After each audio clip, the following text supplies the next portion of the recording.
Well, we continue with this conversation of the declaration of Israeli embassies. Ariel Seidman as persona non grata. We are now joined by Professor Karen Milner, National Chairperson of the South African Jewish Board of Deputies. Karen, good afternoon. Thank you very much for joining us on the program. Unprecedented move demanding that Mr. Seidman depart within 72 hours. Your reaction? Good afternoon, and good afternoon to all your viewers. Thank you very much for inviting me on. I appreciate it. I think I speak for the majority, I do speak for the majority of Jews in South Africa to say that we're shocked, we're deeply disappointed, and we're quite outraged actually at the fact that DIRCO has taken this momentous decision at a time when world events, and we are seeing world events occurring that are of such enormous significance. I give you for the example, as we speak, figures are that in Iran more than 30,000 people, more than 30,000 Iranian citizens are being massacred by their own government. As we speak, at a time of great global turmoil where people are being murdered around the world, DIRCO finds itself having the time and the energy to focus on expelling a member of the Israeli diplomatic corps in South Africa when it ignores all of these abuses around the world. It's outrageous. But when listening to that interview, Crispin speaks of the need to affirm South Africa's sovereignty, talking of the highly undiplomatic conduct. He says, disparaging remarks against President Cyril Ramaphosa. Of course, this is the first citizen of the country. He says this has been taking place on social media, a conversation that was had with Mr. Seidman, but he persisted. Your take on just that? I think it's firstly, we live in a democracy, and I think that, to be honest, it feels to me, and I suspect it will feel to many other people, that the suggestion that some criticism of South Africa is sufficient to get a diplomat expelled from this country feels petty, and I don't think it comes out of context. We have seen in the last 3 years the South African government, and in particular the ANC DIRCO position, has consistently been one-sided in relation to everything that happens in Israel. This has been an ongoing escalation and an attempt to really to demonize, firstly, the only Jewish state, and this is not happening out of context. It's not happening just in response to a few tweets. We're talking about a few tweets. We're talking about a country that just last week, as far as I understand, offered to bring water technology to the Eastern Cape, which desperately needs it.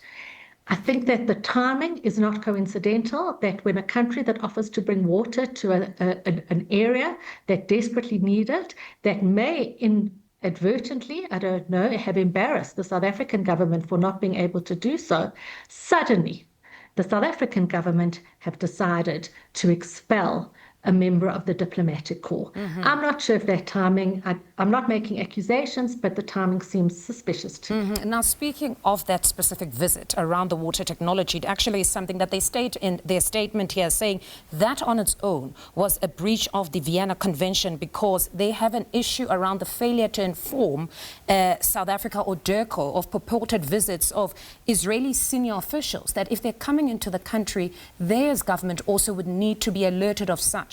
It would be somewhat of an embarrassment if things just happen with protocols not being observed. So in as much as you touch on that, it seems coincidentally it is among the grievances here and something that they find highly problematic. So what happens with the Vienna Convention in this respect, where there's supposed to be a level of diplomacy where you inform if there's senior Israeli officials in the country? It seems excessive. That's all I can say. It seems absolutely excessive. The Israeli government brought in technology to provide NGOs with water for South African citizens, and DIRCO is attacking them for doing something that should be in the South Africa's benefit. These are Israeli NGOs who are offering to provide water and to provide water technology that is recognized across the world. Israeli NGOs are offering to provide water to South Africans, and South Africans are saying, oh no, we can't have that. We can't accept that somebody comes and offers water in one of our provinces that desperately needs it. Instead, we're going to attack the embassy that offered that and expel the ambassador. Karen, I want to take you back to the statement around the social media aspect, where at least DIRCO is indicating that there were disparaging remarks on numerous occasions directed at President Cyril Ramaphosa. You emphasize that, of course, we should continue to observe freedom of speech, and granted, very important in our country. But it almost takes me back to what happened with Ibrahim Rasool, where there was a broad debate even in South Africa that if you're going to be a diplomat, there must be a level of diplomacy when you are being hosted by a nation. And even in South Africa, those things now would have been playing out where there are great divisions, where at times they felt that South Africa needs to affirm its sovereignty.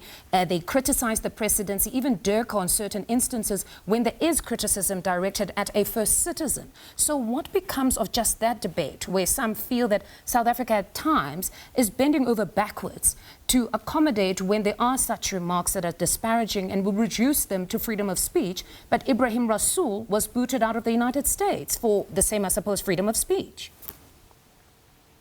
So certainly I'm not responsible, and I think there was enormous criticism, if I recall correctly, from South Africa and from DIRCO when, in fact, Ibrahim Rasool was booted out of the United States. So it's quite odd to say, well, we criticize the United States for booting out Ibrahim Rasool and then do the same to an Israeli diplomat.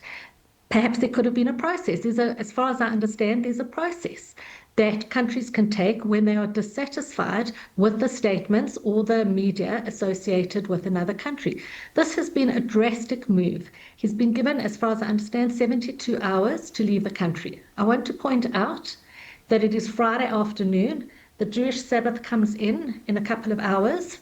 That makes it more of an urgency. It makes it much more difficult for him to leave. So the South African government on a Friday afternoon have chosen to take an absolutely drastic position in relation to a few tweets that they didn't like about the president of our country, deeply insensitive to the religion of the diplomat, who is now going to have to make these arrangements as we come up to the Jewish Sabbath. And it seems to me, and I'm sure that many other people will agree with me, that this is something that is completely out of proportion to any of the tweets that Ariel Seidman might have made. And certainly, if you're going to criticize America for this, I can't see how you can see that this is acceptable in South Africa. To take such drastic action seems extreme. And then, Karen, just in closing, what do you foresee being the immediate implications of such a decision? Because there's already fear that perhaps allies of Israel might also then react, and perhaps also to the detriment of South Africa, in as much as DIRCO believes it should be isolated to just a situation between Israel and South Africa and no allies should enter. But what do you believe could possibly be the immediate implications of such a decision? So we live in a global world. I can't presume on what other countries will do, but I think that to suggest that South Africa can take actions on a global stage and expect that those actions can just say, okay, this is just between us and you, and it has no further implications around the world, I would imagine that that is naive. And I also heard earlier the interview that I just want to comment on the interview that I heard earlier that you were saying in terms of what with DIRCO, where he said that this is not an attack on the Jewish community, it's only an attack on Israel. And I want to say that the Jewish community in South Africa has deep religious, family, cultural and historical ties to Israel. Not everybody agrees with whatever Israel does, but we have very deep connections to the land, and we have very deep religious connections to the land.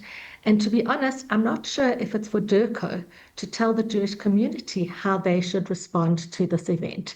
He may think that this is simply a thing between South Africa and Israel, and it shouldn't involve any other global parties, and it shouldn't involve the Jewish community. But to be quite honest, the Jewish community will be deeply affronted by this. They will recognize it for the attack that it is. They will recognize it for the fact that it is excessive and that it was completely unnecessary, and they will see it as something that is deeply unfair and deeply hypocritical targeted at the only Jewish state in the world.